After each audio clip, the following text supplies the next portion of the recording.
बिस्मिल्लाहिर्रहमानिर्रहीम। अस्सलाम वालेकुम। आप यूट्यूब चैनल देख रहे हैं और मैं कामरान अरशद हूँ। आज की कुछ अहम खबरों पे आपसे बात करते हैं। मैं सबसे पहले आपको मालूम है कि कल रात को सारा दिन गुजरने के बाद इलेक्शन कमीशन ऑफ पाकिस्तान की जानिब से बल्ला छीन लिया गया है, जो पाकिस्तान तहरीक इंसाफ का इंतखाबी निशान है, जो उसे अलॉट किया गया था 1996 में। ये पार्टी आपको पता है इमरान खान साहब ने बनाई। गालिबन अप्रैल 1996 में इसका आगाज़ हुआ और इसका पाकिस्तान तहरीक इंसाफ नाम रखा गया।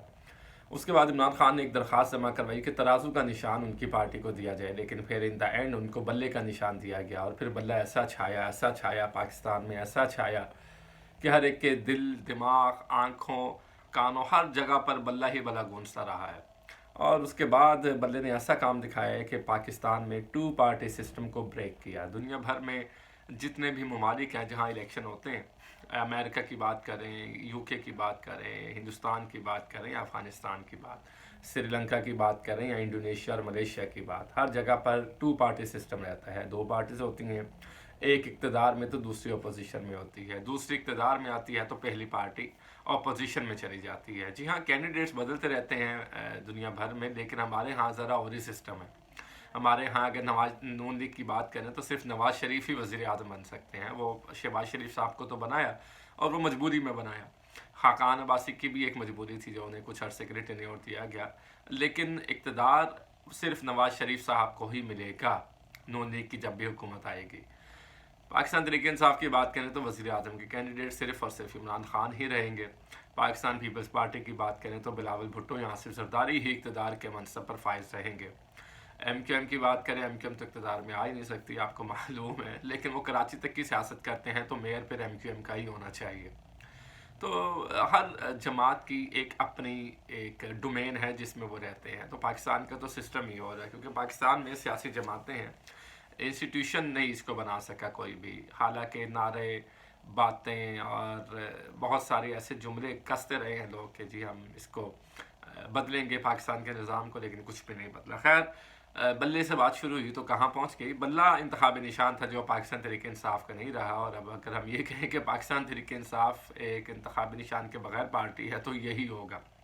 इलेक्शन कमीशन ने उनसे बल्ला छीन लिया है। तहरीक इंसाफ के जो इलेक्शन कमीशन ने उसको फारिग कर दिया। उनका जो फैसला था कि आपके इंट्रा पार्टी इलेक्शन का रदम करार दिए जाते हैं, लिहाजा बल्ला आपसे वापस ले लिया गया है।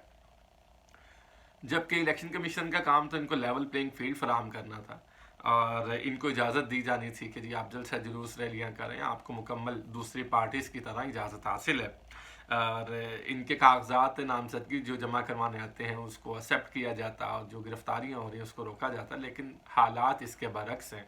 तमाम गंगा उल्टी ही चल रही है। सुप्रीम कोर्ट ने भी एक ऑब्जर्वेशन दी कि पाकिस्तान तहरीक इंसाफ एक सियासी जमात है और इनको मुकम्मल आज़ादी होनी चाहिए, और इलेक्शन कमीशन को चाहिए कि इनके साथ बराबरी का सलूक करे। लेकिन वो ऑब्जर्वेशन सिर्फ ऑब्जर्वेशन तक ही लिमिटेड रही, और हमने देखा है कि तहरीक इंसाफ का आखिरी जो काम था बल्ला, वो भी उनसे छीन लिया गया। इंटर पार्टी इलेक्शन को इलेक्शन कमीशन ने कल रात, वो भी पेशावर हाई कोर्ट के कहने पर कि आज रात आपको फैसला करना है, तो वो उन्होंने फैसला किया और बल्ला उनसे छीन लिया। सारा दिन लोग देखते रहे, इलेक्शन को कलअदम करार दिया और कहा कि आपके इलेक्शन ठीक नहीं है और आपसे बल्ले का निशान वापस ले लिया गया है। पहले आपको मालूम है कि 71 दिन तक फैसला इलेक्शन कमीशन ने अपने पास महफूज रखा, उसको सुनाया नहीं, और फिर जब उस वक्त पीटीआई ने एक बयान हल्फी जमा करवा दिया तो उस पर यह एतराज़ था कि आपने आइन में एक अमेंडमेंट की थी, इसलिए आपकी जो इलेक्शंस हैं वो अमेंडमेंट जो आपने आइन में अपने की है, पार्टी आइन में, वो उसके मुताबिक नहीं हुए। ठीक है, तो आप ये एक वजह हुई कि इलेक्शन उनको कलअदम करार दिया गया। लेकिन आपको मालूम है फिर पीटीआई का वफ्द वहाँ पर पहुँचा, उन्होंने उनको यकीन दहानी करवाई कि हम अपनी ये अमेंडमेंट वापस ले लेते हैं। तो उन्होंने कहा बिल्कुल ठीक है, फिर आप अपना एक बयान हल्फी जमा करवा दें, कि जब बयान हल्फी आप जमा करवा देंगे तो ठीक है, हमें तो इस पर कोई इतराज़ नहीं रहेगा। अब जब पीटीआई ने ये किया तो फिर उन्होंने साथ ही ये फैसला सुनाया कि आप 20 दिन के अंदर अपने पार्टी इंतखाबात, इंट्रा पार्टी इलेक्शन करवाएं। अब ये भी एक टाइम बड़ा कम दिया गया। नून लीग का मुझे याद है कि इलेक्शन कमीशन उनकी मिन्नतें करता था, चलें आप अभी करवा लें, चलें आप साल बाद करवा लें, अब करवा लें, जनवरी में करवा लें, फरवरी में, जून में, जुलाई में। वो फिर इस तरह चलता रहा। लेकिन यहाँ पर कुछ और ही मामलात हैं, और मैं तो इसको मेरी राय के मुताबिक जानिबदार फैसला है जो इलेक्शन कमीशन ने दिया है। क्योंकि बाकी पार्टीज़ में जो इलेक्शन कौन सा कोई जमहूरी तकाज़ों को मद्देनज़र रख कर होते हैं, वहाँ भी नवाज शरीफ साहब भी लीडर बनते हैं, वहाँ भी आसिफ जरदारी की पर्ची निकलती है। आसिफ जरदारी ने तो इंटरव्यू में कहा था कि मैं पाकिस्तान पीपल्स पार्टी पार्लियामेंटेरियन का सरबराह हूँ, ठीक है, और वो मैं सरबराह हूँ बेनज़ीर की वसीयत पर। तो आपने तो कोई उस पर एक्शन टेक नहीं किया, कोई आपने एक्शन नहीं लिया इस बात के ऊपर।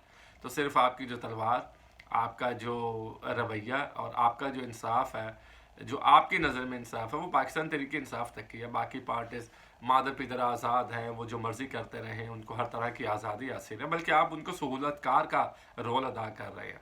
इलेक्शन कमीशन इस वक्त बी टीम का रोल अदा कर रहा है। खैर, उसके बाद जब 20 दिन का इलेक्शन का तो अकबर एस बाबर जाग उठे, वो दरख्वास्त लेकर पहुंच गए। उससे पहले फरवरी में इलेक्शन कमीशन का एक फ़ैसला मौजूद है कि आप अगर पार्टी के रुकन नहीं हैं तो आप कोई दरख्वास्त टेकअप नहीं की जाएगी। लेकिन फिर उनकी दरख्वास्त को मंजूर किया गया, इस्तदा को मंजूर किया गया और इलेक्शन को कहा है कि ये इलेक्शन ठीक नहीं है। अब अकबर एस बाबर का रोल क्या है, वो भी किसी दिन मैं वीलॉग अपना बनाऊँगा जिसमें सिर्फ अकबर एस बाबर पर बात की जाएगी। खैर, इस दरख्वास्त को मानकर अकबर एस बाबर के मौक़िफ़ को ठीक समझा और उसके बाद उन्होंने इलेक्शन को कलअदम करार दे दिया। और आपको मालूम है कि फिर इस हवाले से जो अकबर एस बाबर का फ़ैसला, इलेक्शन कमीशन का फ़ैसला जो फरवरी में दिया था कि जी जो पार्टी का रुकन नहीं होगा वो कोई दरख्वास्त नहीं दे सकता पार्टी के ख़िलाफ़। ज़ाहिर है, मैं अगर किसी पार्टी का रुकन ही नहीं हूँ तो मैं दरख्वास्त लेकर कैसे जाऊँगा इलेक्शन कमीशन में। लेकिन अकबर एस बाबर का अपने ही फैसले को डिसऑन किया इलेक्शन कमीशन ने। फिर बैरिस्टर अली ज़फ़र, आपको मालूम है, उन्होंने आर्गूमेंट दिए कि जी आपने फरवरी में एक फ़ैसला दिया हुआ है, लेकिन उसको भी नहीं सुना गया।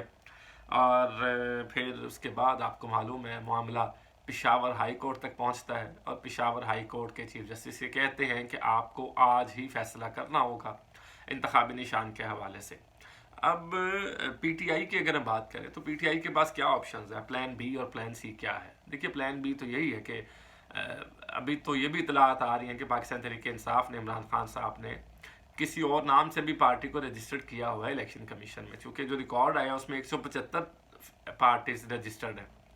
तो देखते हैं कि वो 2 पार्टीज कौन सी हैं जो इमरान खान साहब ने रजिस्टर करवा रखी हैं। मुमकिन है उस प्लेटफॉर्म से इमरान खान इलेक्शन में चले जाएं। दूसरा MWM, मुत्तहिदा मजलिस मुस्लिमीन जो है, वो उनके जो सरबराह हैं, मेरा ज़हन से उनका नाम निकल गया, अल्लामा राजा अब्बास साहब है गालिबन, तो वो उनका खैमा है निशान। अब वो पाकिस्तान तहरीक इंसाफ के साथ अलाइंस में भी रही है, अब भी ताल्लुकात बेहतर है। मुमकिन है कि इमरान खान खैमे पर इलेक्शन लड़ ले। कलम दवात शेख रशीद अहमद की है, मुमकिन है इमरान खान उस तरफ चले जाएँ। जमशेद दस्ती इस वक्त पाकिस्तान तहरीक इंसाफ में है, उनकी अपनी एक पार्टी रजिस्टर्ड है, अवामी राज पार्टी, मुमकिन है इमरान खान उससे इलेक्शन लड़ लें। तो ये अब इमरान खान ने फैसला करना है कि वो क्या करते हैं। लेकिन इससे पहले कानूनी चीज़ें कौन सी हैं। नंबर 1 ये कि वो हाई कोर्ट जा सकते हैं, Lahore high court, Islamabad high court, Peshawar high court. High court से अगर यही फैसला आता है, कोई उनको रिलीफ नहीं मिलता, तो वो सुप्रीम कोर्ट जाएंगे। और अगर सुप्रीम कोर्ट से भी उनको रिलीफ नहीं मिलता तो फिर वो किसी और पार्टी के साथ अलाइंस करके इत्तेहाद कर सकते हैं। पाकिस्तान पीपल्स पार्टी ने भी, कल मैं उनका बयान सुन रहा था कि उन्होंने कहा कि आइए मिलकर इलेक्शन लड़ते हैं। अब अगर खान साहब मिलकर इलेक्शन लड़ भी लें उनसे, तो फिर पॉलिसी तो आसिफ जरदारी साहब की चलेगी। ये ज़रूर है कि पंजाब में, KPK में और सिंध में उनकी हुकूमत आ जाएगी, लेकिन फिर अगर वज़ीर आज़म भी PTI का आ जाता है, वैसे तो जरदारी साहब का जोर यही होगा कि बिलावल भुट्टो को वज़ीर आज़म लगाया जाए। और अगर पंजाब में इनकी हुकूमत भी रहती है, इनका वज़ीर आला भी आ जाता है PTI का, तो जरदारी साहब तो कहेंगे कि पॉलिसी हम बनाएंगे, क्योंकि तीर के ऊपर आपने इलेक्शन लड़ा होगा। तो फिर इतलात ये भी है कि इमरान खान ने इस सजेशन को, इस तजवीज़ को मुस्तरद किया कि पाकिस्तान पीपल्स पार्टी से कोई ऐसा अलाइंस, कोई ऐसी बात नहीं होगी। तो अब देखते हैं कि इमरान खान साहब क्या फ़ैसला करते हैं। तो जैसे ही कोई नई अपडेट आएगी तो हम आपको ज़रूर आपकी खिदमत में हाजिर होंगे और आपको बताएंगे कि किस तरह से ये मामलात आगे चलेंगे। उस वक्त तक अपना ख्याल रखिएगा। कामरान नशीद को दीजिए इजाज़त। अल्लाह निगहबान।